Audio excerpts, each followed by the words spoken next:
The desert looks empty, and that is the whole trick of it. You pull off the highway outside Phoenix, and the land just opens, pale, still, sun-bleached, nothing moving but the heat shimmer over the rock. It reads as safe, the way a parking lot reads as safe. Nothing could hide out here. But the desert isn't empty. It's patient. Everything alive in it has spent 100,000 years learning to be exactly the color of the ground, to hold still under the same flat rock you're about to step over, to come out only when the temperature drops and you can't see well.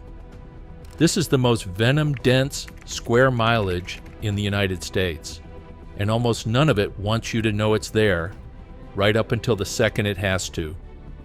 Locals who grew up here don't fear Arizona because of what they've seen. They fear it because of what they've learned to check for before they reach, step, or sit down. Here are 12 animals that make this desert one of the most dangerous landscapes in the country, starting with the smallest things carrying the biggest venom.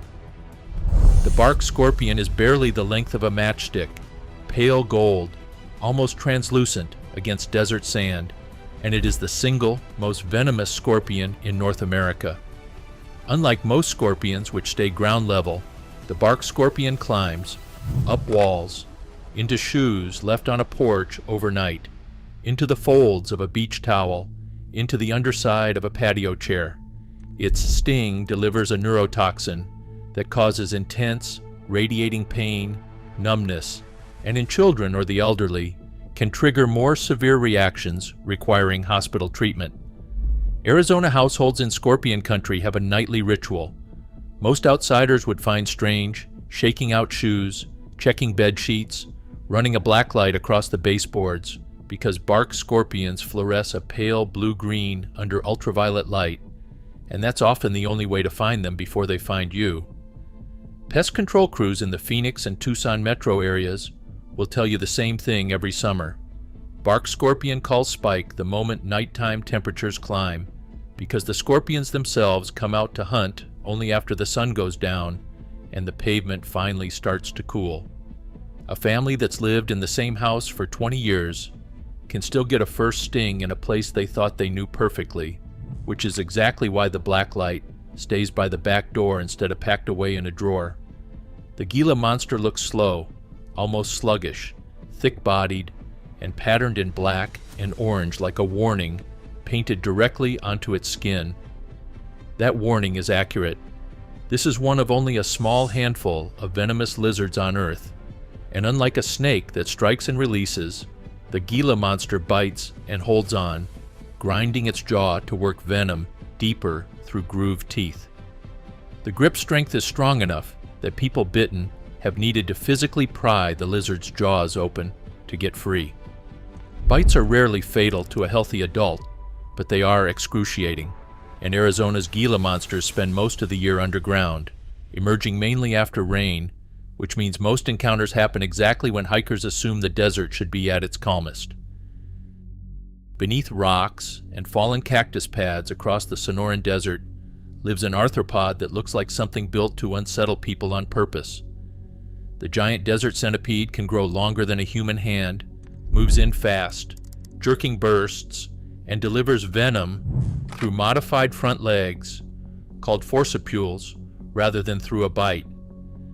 The sting causes severe swelling, intense pain that can last for days, and in rare cases, a more serious systemic reaction. It hunts at night, which means the classic encounter isn't someone stepping on one in daylight, it's someone reaching under a rock, a woodpile, or an overturned flower pot in the dark without checking first. Longtime desert residents treat every unturned rock and every shoe left outside overnight as a place a centipede might have decided to spend the day. Unlike a scorpion, which tends to hold still and rely on camouflage, a giant desert centipede that's been exposed will move fast, straight toward the nearest gap in cover, which is sometimes straight across a bare hand or a bare foot before anyone has time to react.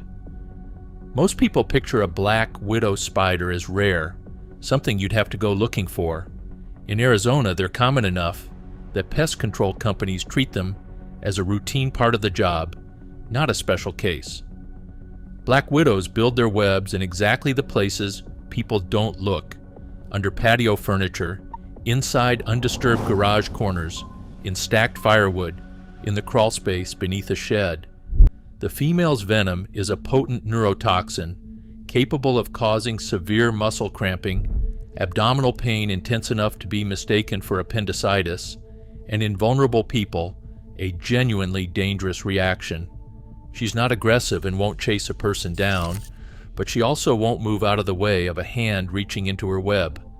Arizona's dry, sheltered outbuildings are close to ideal black widow habitat, and locals who've been bitten once tend to check before they reach for the rest of their lives.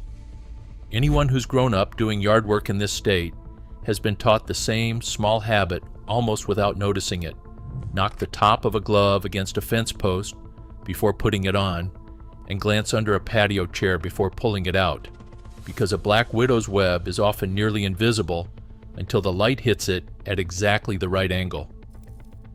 Rounding out the desert's venom floor is a threat most people don't associate with Arizona at all. Africanized honeybees, sometimes called killer bees, have established themselves firmly across the southern half of the state since first arriving decades ago. The individual sting isn't more dangerous than a regular honeybee's. What's dangerous is the colony's temperament. Africanized hives defend themselves in far greater numbers, respond to disturbances faster, and will pursue a target for a much longer distance than a European honeybee colony would. People who've disturbed a wild hive tucked into a saguaro cavity or a wall void describe being stung dozens or hundreds of times in a single encounter, sometimes while running for the length of several city blocks. Beekeepers and pest control crews across Arizona now treat every unidentified wild hive as Africanized until proven otherwise, because the cost of guessing wrong is high. Those 5 make up the desert's quiet, low-to-the-ground danger, the venom hiding in shoes and wood piles and porch corners. But Arizona's real signature threat moves differently. It's the reason this state carries a nickname most people don't expect: the rattlesnake capital of the country. Arizona is home to more species of rattlesnake than any other state in the country. 13 distinct species coiled into washes, rock piles, and hiking trails from the low desert floor all the way up into pine forest elevation. No other state on the map comes close to that number, and it means a rattlesnake in Arizona isn't a rare wilderness encounter the way it might be somewhere else. It's baseline background risk, factored into how people garden, how they hike, how they let a dog off leash near a rock pile. That density alone changes the math of every hike, every yard, every trailhead in the state. The western diamondback is the one most people picture: thick-bodied, aggressive when cornered, responsible for more snake bites in Arizona than any other single species, simply because it's the most common and the most willing to hold its ground rather than flee. Unlike some of the smaller, shyer species on this list, a diamondback that feels cornered on a trail will often stand its ground and rattle rather than retreat, which means the classic Arizona hiking rule, "stop moving the instant you hear the sound," exists because of this exact snake. The Mojave rattlesnake carries something the diamondback doesn't: a venom that in some populations combines the standard tissue-destroying compounds with a neurotoxic component capable of affecting breathing and muscle control. It's often called the most medically significant rattlesnake in the country for exactly that reason, and it can be difficult to visually distinguish from a diamondback at a glance, which means treatment decisions in the field often have to assume the worst case first. Down in the state's far southern corridor lives the Sonoran coral snake, small, strikingly banded in red, yellow, and black, and often mistaken for a harmless mimic species. The old rhyme locals still repeat, "red touches yellow, kill a fellow," exists because that confusion has cost people real time in an emergency. Coral snake venom is a potent neurotoxin, and while bites are rare because the species is shy, and rarely bites unless directly handled, the danger when it happens is serious enough that the rhyme has survived generations for a reason. What makes the Sonoran coral snake different from nearly everything else on this list is that it isn't an ambush animal at all. It's slow, secretive, and would rather disappear into loose soil than ever be seen, which means most Arizonans who've lived here their whole lives have never encountered one outside of a photograph, and that rarity is exactly why so few people can tell it apart from its harmless lookalikes when it actually matters. And scattered through Arizona's rockier, higher terrain is the tiger rattlesnake, smaller than a diamondback, but carrying drop for drop one of the most potent venoms of any rattlesnake in North America. It's a reminder that in this state, size has almost nothing to do with how dangerous an animal actually is. 13 species, one shared warning sound, and a hiking culture built entirely around listening for it before looking for it. That's the venom, and that's the snakes. What's left are the animals large enough that no venom is required at all. The mountain lion is Arizona's largest predator, and it is also its most invisible. These cats are built for ambush, capable of taking down prey many times their own size from cover, and they range across nearly the entire state, from desert foothills to forested mountain elevation. Mountain lion attacks on people are genuinely rare, but Arizona's growing edge of hiking trails and rural development pushing directly into lion habitat has increased encounters, particularly around dawn and dusk when the cats are most active. Wildlife officials in the state are consistent about the advice. A mountain lion sighting means making yourself look large, holding eye contact, and never running, because running is the one behavior that most closely mimics prey. The unsettling part, for anyone who spends time in Arizona's canyon country, is how routinely trail cameras turn up mountain lion footage from spots hikers walk through every single day without ever knowing the cat was watching from a ledge above the trail. Javelina look like wild pigs and are often mistaken for them, but they're actually a distinct species, more closely related to peccaries, and they travel in tight family groups called squadrons that can number a dozen or more.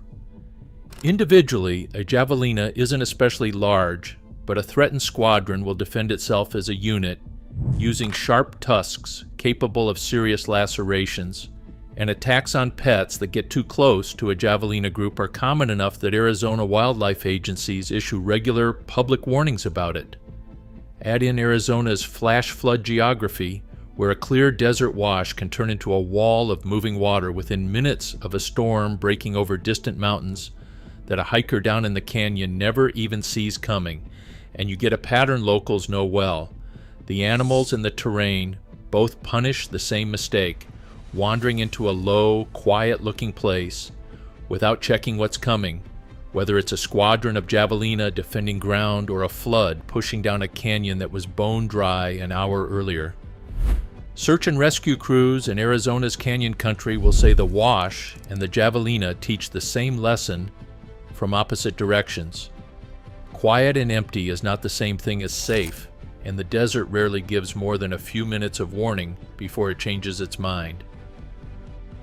That's 11 animals: scorpions, lizards, centipedes, spiders, bees, a full roster of rattlesnakes, a coral snake, a mountain lion, and a javelina squadron. 11 different ways this desert can turn on you in an instant.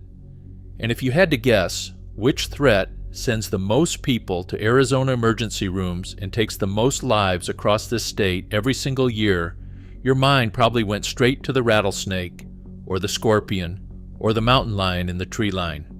You'd be wrong. The most dangerous thing in the Arizona desert isn't an animal at all. It's the desert itself. Heat is the quiet killer behind almost every other entry on this list. Arizona regularly produces some of the highest temperatures recorded anywhere in the country, and heat-related illness, heat exhaustion tipping into heat stroke, kills far more people across this state every year than every venomous animal on this list combined. It doesn't announce itself the way a rattle does.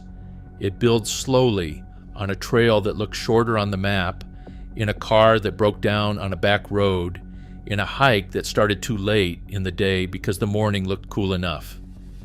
By the time confusion and disorientation set in, the person experiencing it is often the last one to recognize what's happening, which is part of why heat is so much more dangerous than a bite or a sting. A scorpion sting hurts immediately and sends you straight to help. Heat convinces you that you're fine right up until you're not. Search and rescue teams across Arizona will tell you the same thing every summer.